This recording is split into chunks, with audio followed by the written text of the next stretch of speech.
G'day everyone, welcome back. And today I've recently got an order to make a chopping board. Now I've been wanting to make a chopping board like this for quite a while. As you may have seen by the title, it's a brick style, so it's meant to look like brick with the mortar and everything like that. So for the main brick sections, I'm not exactly sure what type of timber this is. I picked it up as a scrap. I'm fairly sure it's some type of gum. I'm not sure if you'll be able to see it like that. If anyone knows, please leave it down in the comments. I'm fairly sure it is just because of the tight kind of weavy grain, as well as it's very dense and heavy. So I'm fairly sure it is what I've seen.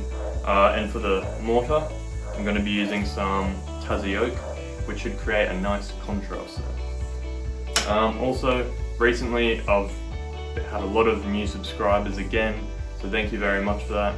I appreciate the support and welcome to the channel if you're watching this for the first time.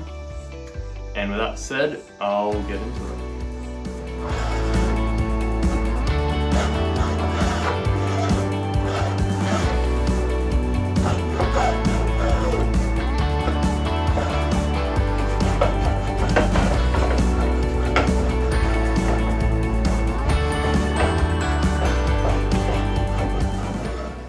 Okay, so I've gone ahead.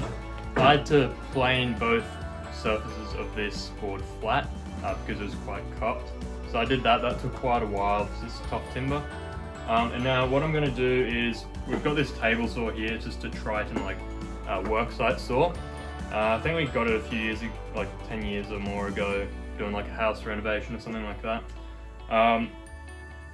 Does the job. I haven't used it a whole lot, but it'll be enough for what I need today. So I'm going to rip this board down the middle to create two parts. It'll be the brick cross section. And now also with this table saw, it's a very dangerous machine, so you've got to respect it and you've got to know what you're doing. Don't copy anything that I'm doing. I'm not teaching you anything in this video on this safety. So if I do anything wrong, don't copy me if you know that. And if you don't know anything, please go look at a certified website or something to show you the safety for that. With that said, I'll get into this, and also after that I'll get my cross-cut sled type thing that I made, and I'll chop this into 3 even pieces.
there it is, the chopping board's finished.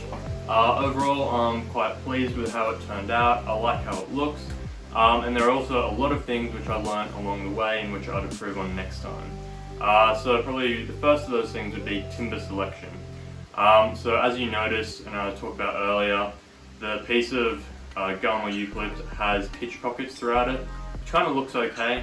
Although once I finished gluing it all up and everything, I was kind of wondering what I should do with that, and I did show the customer as well.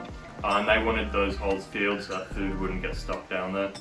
So I did try and fill it up with glue, just wood glue. And that seemed to work okay, not perfect. Still a bit of holes left there, but should do for that project.